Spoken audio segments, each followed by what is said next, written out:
Hi, I'm Lisa Parker. I am a kidney patient on dialysis, have been on dialysis since December of 2019. I'm 54 years old, and I want to tell you about my journey being on dialysis. Thank you for having me. Well, I'm glad you're here. So, start us out. Tell us a little bit about your journey on dialysis. Okay, it started back in November of 2019. I basically was at Sam's warehouse and I was shopping, and all of a sudden I got so tired. I mean, extremely tired. And I sat down. My purse felt like it weighed a ton. Put my purse down on the floor, and my body told me, you got to lay down.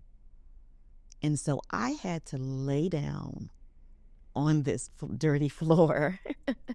And and the thing about it is I didn't think about this until afterwards, but during that moment, I was laying down.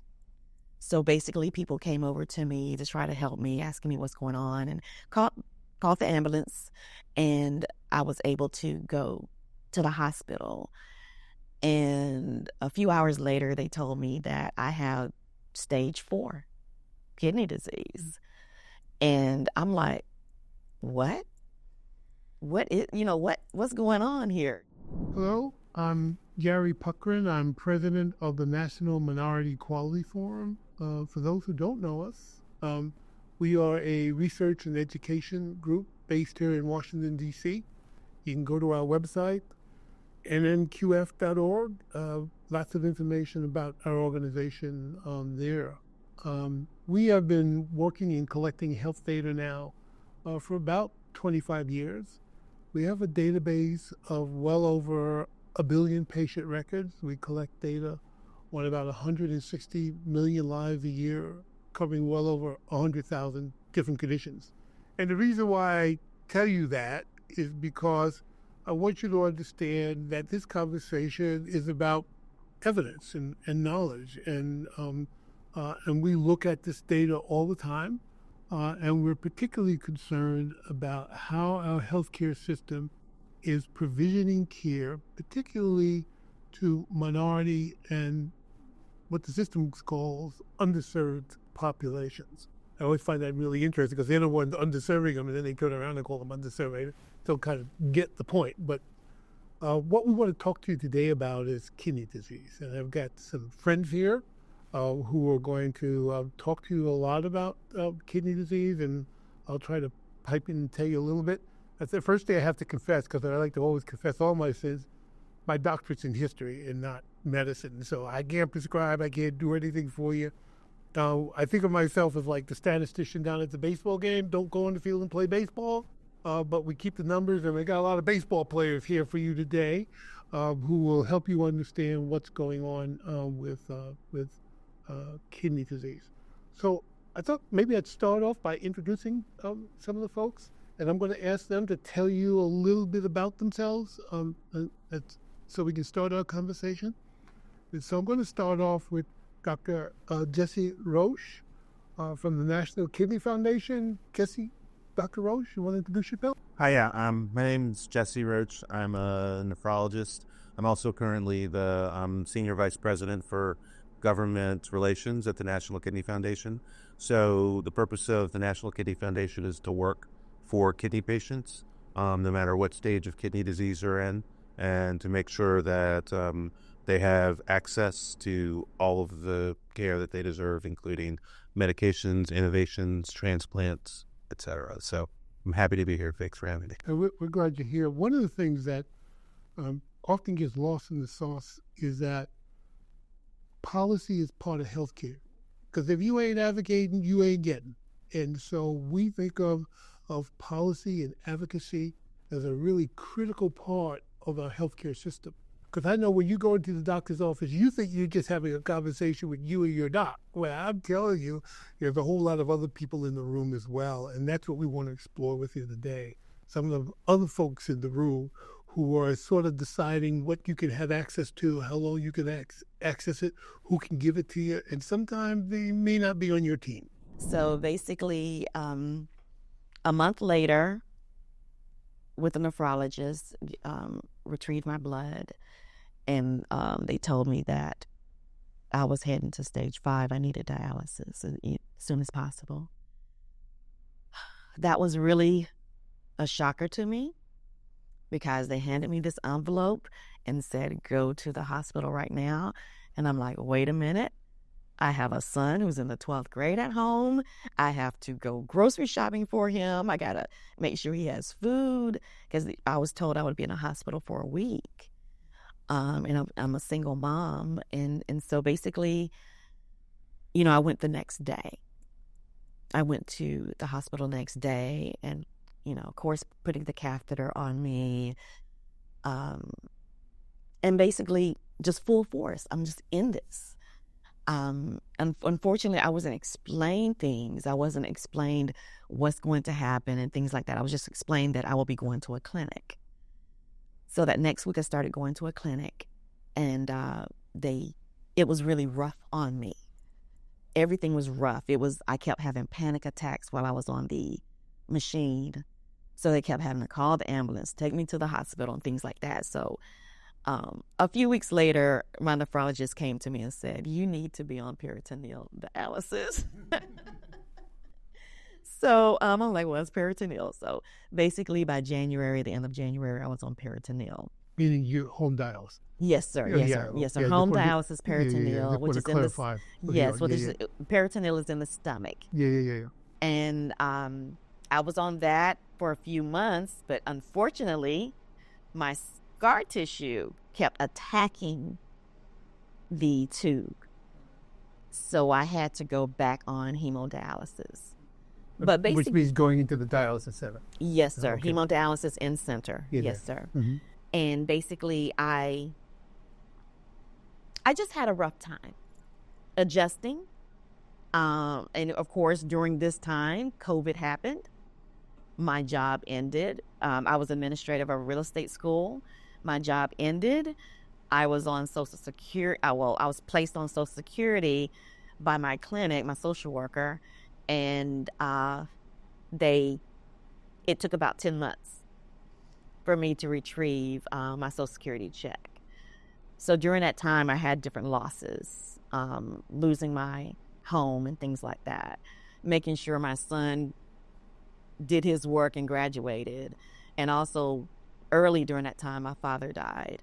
So basically it was rough mentally on me.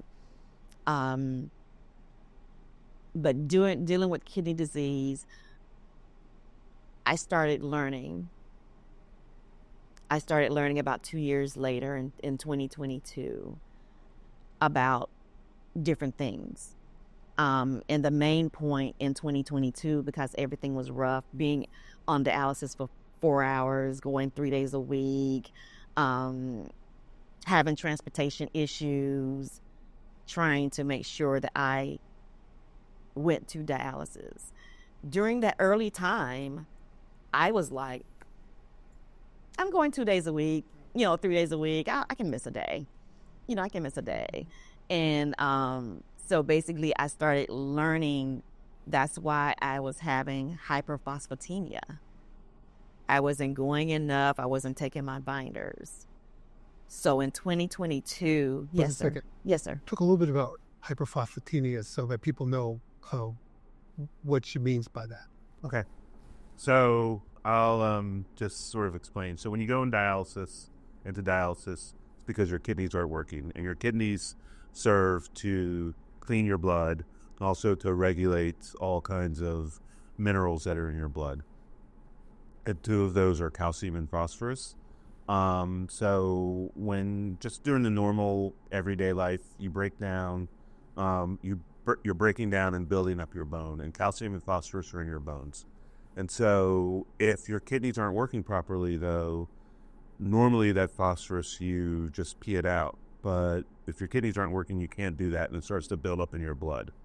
The problem with that is that when the phosphorus and the calcium build up too much, it causes problems. It deposits in your skin and causes issues. It deposits in your blood vessels and can be associated with cardiovascular disease. You can also get bone disease because it sort of messes up the metabolism of how those bones are being broken down and built back up, the normal process.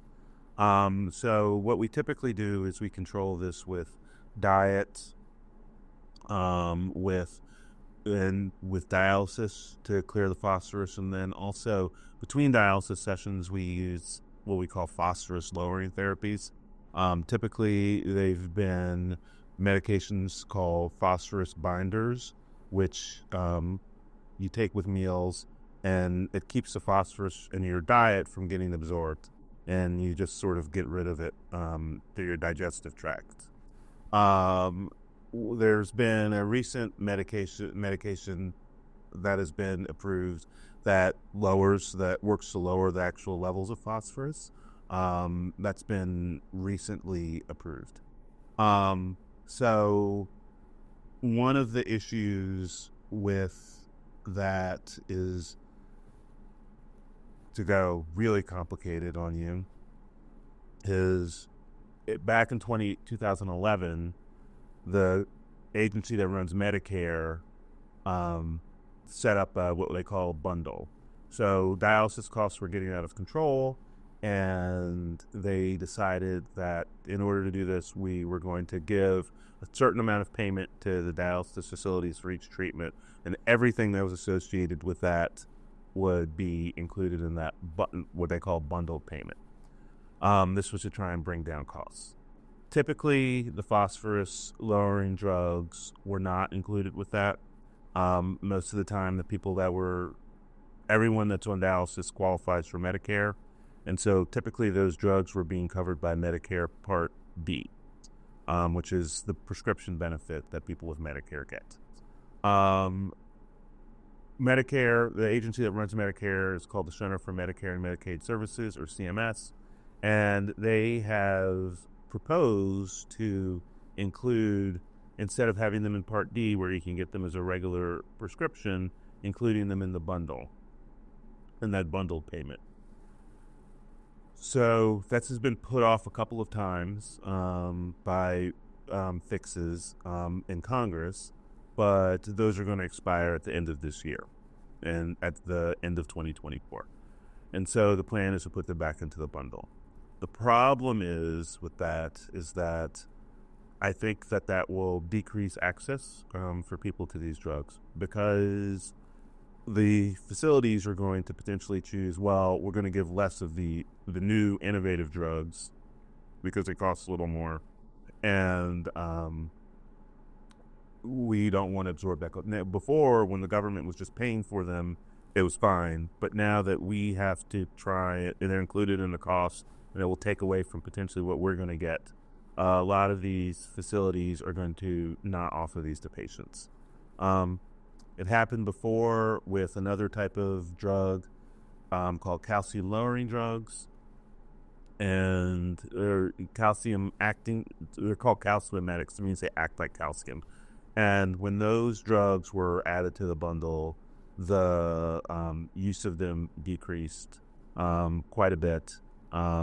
It decreased more in Black patients than it did in other patients, and it resulted in those levels being increased, the calcium levels being increased, and another blood level of a hormone being increased is something that we measure.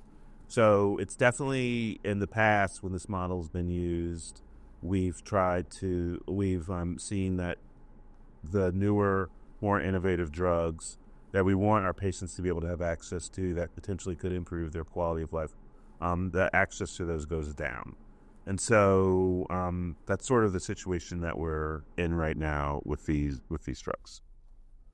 So, as I told you, I don't go down on the field and play baseball, right? So think of me as the commentator at the baseball game a little bit here. And so let me try to catch you up to the conversation. So think of yourself as if you were a car, right? You're a car.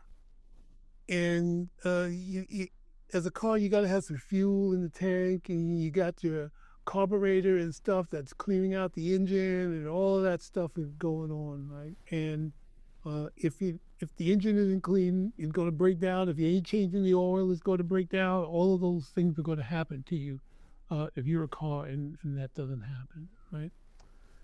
And so, what we're talking about here is that there are certain medications that people on dialysis need to take in order to make sure that their body functions correctly, that the oil gets changed. You know, sometimes you go to we renew your car. You got to make sure that you're not pumping carbon dioxide in the air, so they're checking that hole back there to see if that's working. Yeah, so that's exactly almost analogous to what's happening here, right?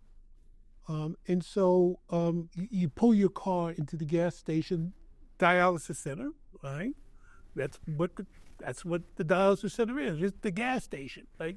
So you got to go into the gas station 3 times a week on dialysis, and they got to clean up your blood, make sure it's running correctly, make sure all them little tubes and knobs are doing what they're supposed to do, right? And so what 2 hours, 3 hours, 4 hours of dialysis? 4 hours in the beginning. I'm at 3 hours and 15 minutes now. So think about that 3 times a week. That takes a lot out of your day. If you're a car and every time you got to drive, you got to take 3 hours out of your day to take your car to the garage, you get a little fed up. I'm sure you get a little fed up with that. But in any case, here you are, right?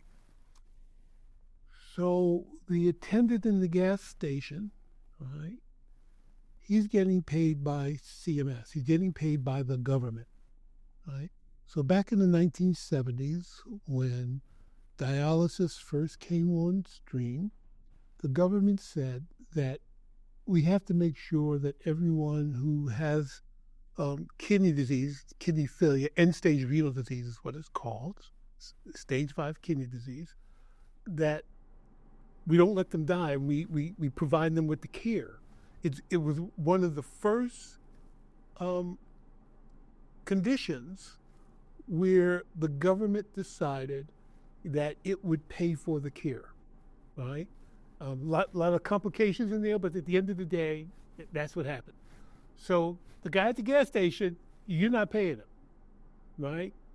The government is giving you the credit card, or at least he's giving the gas station owner the credit card to take care of you. So there you are. You come in, you get your dialysis, and you're rocking and rolling. Some of the medications that you need, actually you don't need them while you're at the dialysis center, right? You may need them when you go home, because some of the minerals that get into the carburetor, etc., right, happens while you're eating food. So a lot of the food that we eat contains phosphorus. And so you need to take them with meals, not at the dialysis center when you're sitting there for 3.5 hours, because you can't eat at the dialysis center. When you come home, you take these medications and they control your phosphate levels. And so that's the deal. And that's how it's worked. And it's like if you had diabetes or cardiovascular disease, you go to the drugstore, you get your prescription, and you take it, and you rock it and roll it, right? The government decided, well, we don't want to do that anymore, right? We want to get the gas station owner. We're going to pay the gas station owner to give you the medication, to pay for the medication. But wait a minute, there's a little trick in the thing here. We're going to pay the gas station owner whether he gives you that drug or not, or whether you need it or not. Think about that for a second. So you drive up to the gas station. They're going to put that additive in your car. You may need it, you may not need it, but it doesn't matter because the government said, I'm just going to pay for it. Somewhere around $10. Give it to the gas station owner. So the gas station owner says, what happens if I don't give it that medication? Maybe I can put that little $10 in my pocket. Think about that a second now. You got your little car, you're driving around, and you may need that. But the gas station owner, appropriately so, because we all got our little thing, and we say, maybe I give you something else. May not work as well, but I gave you something, and I get to put a little change in my pocket. All right? And the government, who's the payer, They don't audit the gas station. There's no audit. Now, the government, meaning Congress, told them maybe you should be doing some auditing. That's a whole other question that we should get into in a while. But the point of the matter is, there's no audit, right? So you got these researchers on the outside who are following healthcare. They're going in, digging into numbers. They're like us. We're statisticians. We want to understand what's happening.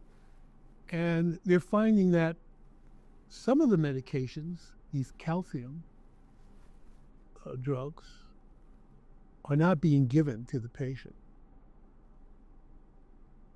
They're not being given to the patient. And so their calcium level rise. And they end up getting surgeries because they're not getting the medication that they need. So now they got to pull your engine out because you didn't get what you were supposed to get. Your life expectancy of your car, right? Use a car, gets cut short, right? Think about that for a second, right? And so now the conversation is about putting more drugs into the bundle. I don't buy there's not enough money in the system to take care of everybody. I'm not going there, right? Because you, government, said I'm taking care of everybody who comes into the system. You made that bet in the 1970s. That's what you did. You told people that you're going to take care of them. You told them that. That's what you did. And now you go to the gas station over there, you and him cutting some deal. And guess what? You, the patient, you don't even know about the deal. Nobody asked you. Everybody talks about decision making, patient, physician decision making. Where's the decision making in that one? And so that's why I say to you that sometimes you go in that gas station, you don't even know who made that decision for you. They didn't talk to you about it. And you got organizations like the National Kidney Foundation and renal physicians and patient advocates saying, don't do that. You're going to hurt people. And you do it anyway. You do it, right? So, here's where we are. A bunch of us advocates have come together and we put together a bill called the Kidney Act. And we're asking Congress to step in. We're asking you to step in. Because here's the story. About 50% of everyone on dialysis is either African American or Hispanic.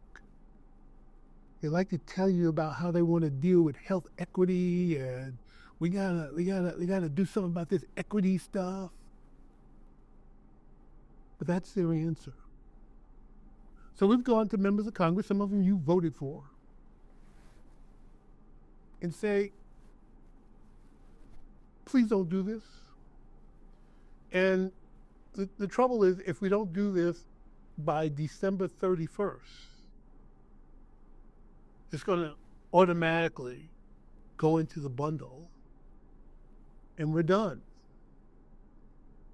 And then 10 or 15 years later, we're going to get a report about the lives lost because we did that.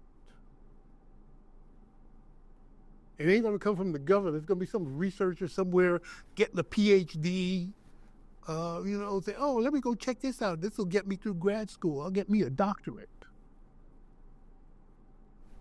That's what will happen.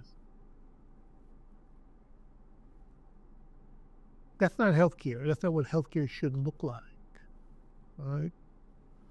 And so we say to patients like Lisa, we got your back. And we need you to help us. Because if they do it with dialysis, they'll do it with other things. Right? They think we gave them permission to do that. And that's a great analogy, Dr. Puckrin. Tremendous, because I wish someone would explain that to me in the beginning.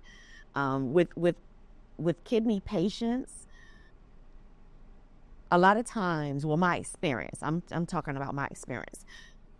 I didn't have that explanation of things.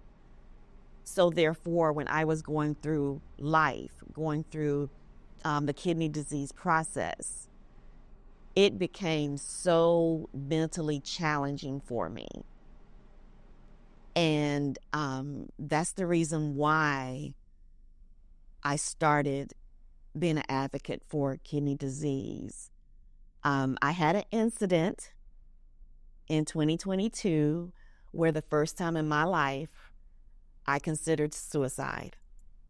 And with that, and honestly, I prayed to God, and God talked to me. I went out at night, walking around, just walking, talking to God. And I got the realization that I need to step forward, ask questions, because I just thought, my doctors are doctors. They should know, what's best for me. But I kept feeling sick every time, every day. And I started becoming a part of a group, a Kidney Connection group in Decatur, Georgia, through New Life Community Alliance. And through that, I started getting with like-minded people who had kidney disease, and we were talking.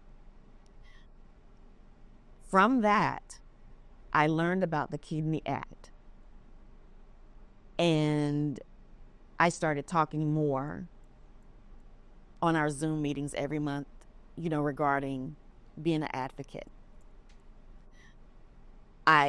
During that time where I was thinking of that dark time in my life, I kept thinking, I should have listened to my body. I should have thought, well, that time that I was sick, I should have went to the doctor.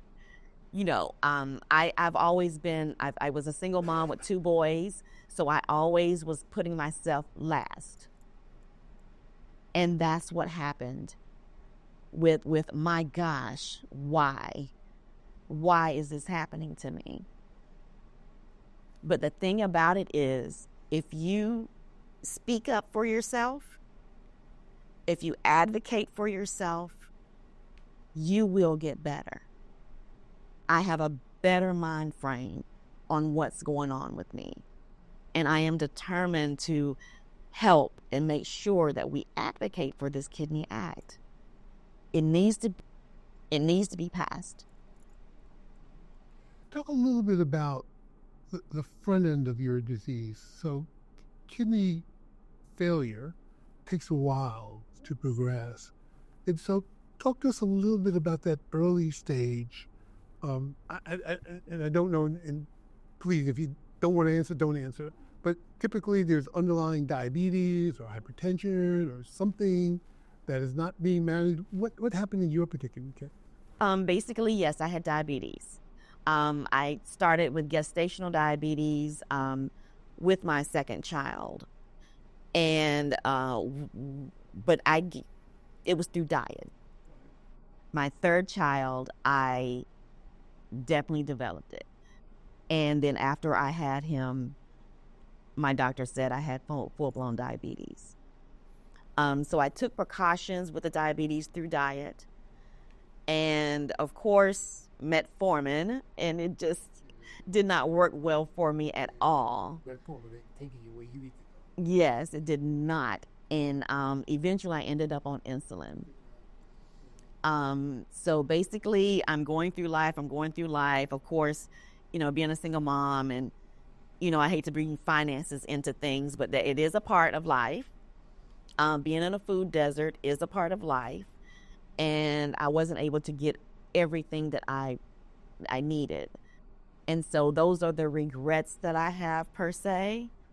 I did not know that my body was just not adjusting to everything, and did not know about previous diabetes in my family either. They just didn't talk about certain things. It's an end-to-end problem, right? And so the diabetes and hypertension doesn't get managed well on the front end. And then when you actually end up on kidney failure, you got this other mess going on, right? And that's where the inequities lie, right? So really critical. So Can I just interrupt? yeah, I was about to turn to you and say, I'm doing all the jibber jabber, but you know the deal. So tell them the deal. So I'm sorry all that happened to you. Yes, thank you.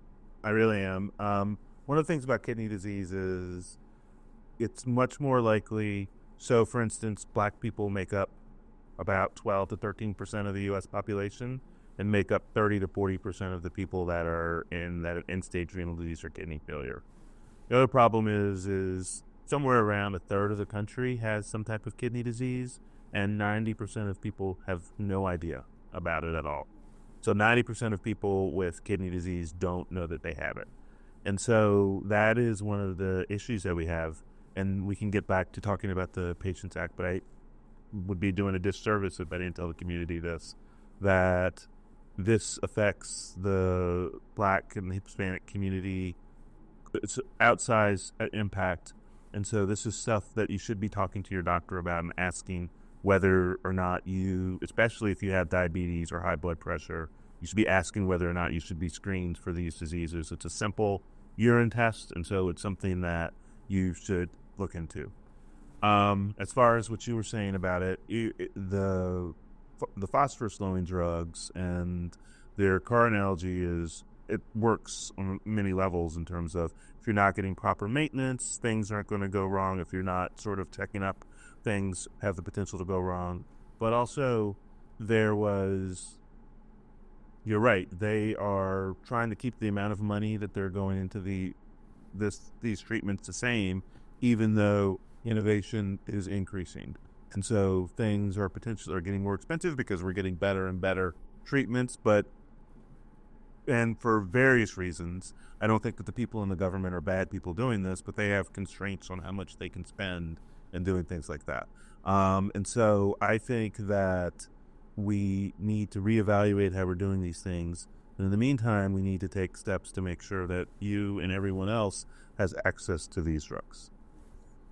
So I am not one to give government a pass on providing quality care to patients and beneficiaries based on budget.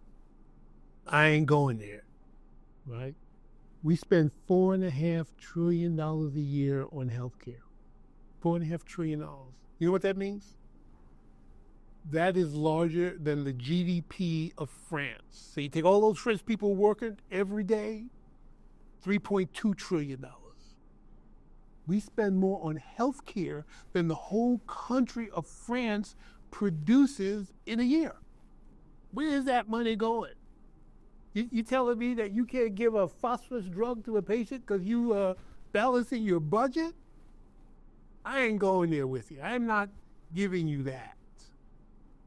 I am not doing that. And I don't think she should do that. Why should she do that? No. No, absolutely not. Not doing it. And guess what? You said in 1970 you wanted to do this. You took a vote. So I'm just being candid with everybody. I don't do that. I do not compare lives and money. lives first. Lives are more precious than money. I know I'm being sacrilegious in this country, but lives are more important than money, right? And when I look at what's going on at dialysis from the front end to the back end, what I see is a system that is breeding inequities, structural inequities, right? Because those calcium drugs that we're talking about, they went into the bundle in 2018. And we know the results of that, right? So now you're going to add to the problem. You're going to reduce access to the calcium drugs, and now you want to reduce access to the phosphate. Why don't you just pull a gun on them? What the hell? Why don't you just pull a gun? Right? Because, I mean, am I missing something? No, Dr. Puckrin. It's basically about this. You know, a lot of people on on dialysis are on Social Security disability. The ones who are not working, and the ones who are fortunate to work, it's awesome. But because of the fact that I was so sick, I could not continue my job, and my job ended due to COVID. But basically, with this Kidney Act, if someone is on binders that's working well for them, because there's different types of binders out there, and this becomes bundled and be a part of Part B, then that means we have to pay for these medications. And if you're already on a budget, this is going to minimize them wanting to just not take the drug. They just won't take it. They won't buy it. And then if it's a binder that really doesn't work well for me, why would I pay for a drug that's not working well for me? And that, to me, is more deaths that will happen. And we don't need that at all. We don't need more deaths. So I'm going to turn to Doc here. Yes. And ask him for some thoughts on what people can do. The National Kidney Foundation is active here, so what can folks do who are listening to this and say, hey, I got to get up and do something? What can they do? So there are a number of things you can do. We at the National Kidney Foundation focus on grassroots action. We also do action where we work directly with people in Congress. But for you out there, what you can do is call your congressman, call your senator. These people, and this is for everything, but right now this is something that's upcoming immediately. Call your congressman, call your senator. They work for you. They write down when people come in and say, this is important. When people come and say, this is important to me. If you're a patient with kidney disease, tell them your story. That's also very important. It's something that they like. And just make sure that you call these people. They're there to represent you. They care about what their constituents care about. And they, for the most part, want to do what's right for their constituents. Even if they don't, they want to get reelected. So if we let them know that this is important to us and this is how we're going to vote, then that's something that also goes into their consideration. Lisa, we'd like to give you the last word. You're on the front line here. I would just like to say that with the kidney disease, with this Kidney Act, to please contact your senators and your representatives. Also your doctors. Speak with your doctors. Ask them how they think about this Kidney Act. Also be an advocate for yourself. Make sure you go out there and you go to the doctor if you feel anything wrong and get the necessary precautions for you. I definitely want to thank blackdoctor.org for basically having me here. And you, Dr. Puckrin, and you, Dr. Roach, I thank you so much for your information. Well, first of all, Lisa, we admire your strength. Thank you. We appreciate your advocacy. Thank you. And I also want to join in thanking Dr. dialysis.org for giving us this opportunity to come and talk to you. We need you to go do something. All right? Time is short. So thank you so much. That's right. Thank you.